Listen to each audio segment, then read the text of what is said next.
संभल हिंसा ने यूपी की राजनीति में एक बार फिर से हलचल मचा दी है।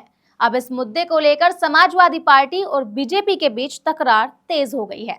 हिंसा के बाद सपा का 15 सदस्यों वाला प्रतिनिधि मंडल संभल जाने वाला था, लेकिन पुलिस ने उन्हें संभल जाने से रोक दिया। वहीं समाजवादी पार्टी ने संभल हिंसा में मारे गए लोगों के परिजनों को मदद देने का भी ऐलान किया है। इस खबर पर आपको विस्तार से जानकारी देंगे, लेकिन उससे पहले आप हमारे चैनल द हिंदी टॉप को सब्सक्राइब करें, बेल आइकन को दबाना ना भूलें ताकि आप तक पहुंचे हर अपडेट सबसे पहले। तो सबसे पहले हमें ये समझना होगा कि संभल हिंसा क्या थी। दरअसल मामला शाही जामा मस्जिद से जुड़ा हुआ है। बीते दिनों शाही जामा मस्जिद के सर्वे को लेकर हिंसा हुई थी, जिसमें कई लोग घायल हो गए थे और 4 लोगों की जान चली गई थी। सपा इस हिंसा को लेकर पहले से ही सरकार पर हमलावर थी। ऐसे में पार्टी ने सरकार से मांग की कि मारे गए लोगों के परिवार वालों को मुआवजा दिया जाए और सरकार सख्त से सख्त कार्रवाई करे। अब इस हिंसा के बाद सपा ने एक बड़ा कदम उठाते हुए फैसला किया कि वो 15 सदस्यों की प्रतिनिधिमंडल की टीम संभल भेजेगी, जो वहां जाकर इस हिंसा की जांच करेगा और हालातों का जायजा लेगा। जिसके बाद सपा के बड़े नेताओं जैसे कि विपक्षी नेता माता प्रसाद पांडे, प्रदेश अध्यक्ष श्याम लाल पाल, सांसद रुचि वीरा और अन्य नेताओं को लेकर ये डेलीगेशन संभल जाने वाला था, लेकिन किसी को भी संभल जाने की इजाजत नहीं मिली, क्योंकि इस समय संभल में धारा 144 लागू हो रखी है, जिसके तहत किसी भी बाहरी व्यक्ति को वहां जाने की अनुमति नहीं है।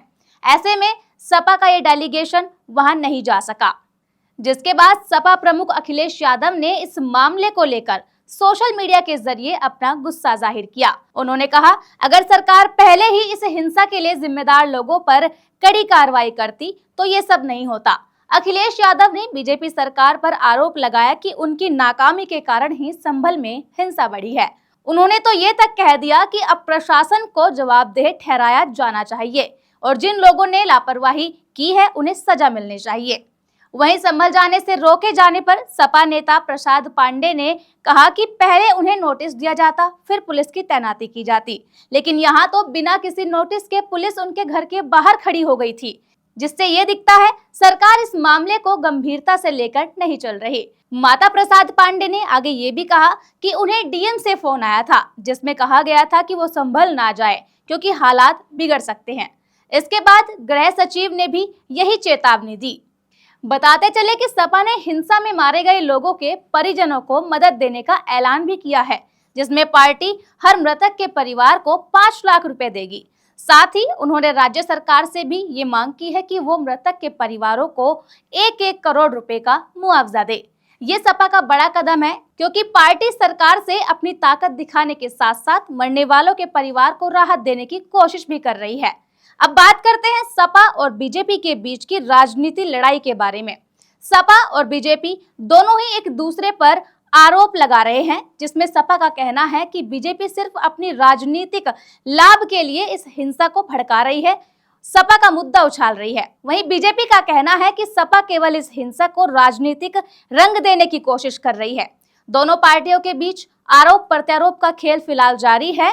अब सवाल यह है कि आगे क्या होगा। क्या सपा का प्रतिनिधिमंडल संभल जाकर वहां की स्थिति का जायजा ले पाएगा? बहरहाल सपा इस मामले को लेकर बीजेपी को घेरने की पूरी कोशिश कर रही है, जबकि बीजेपी इसे सपा का राजनीतिक स्टंट मान रही है।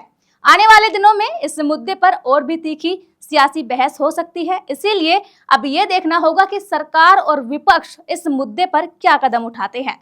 अब आपकी इस मुद्दे पर क्या है राय? कमेंट में जरूर बताएं, वीडियो को शेयर करें और ऐसे ही खबरों के लिए सब्सक्राइब करें द हिंदी टॉप। साथ ही हमें एक्स यानी ट्विटर, फेसबुक और इंस्टा पर भी फॉलो करें।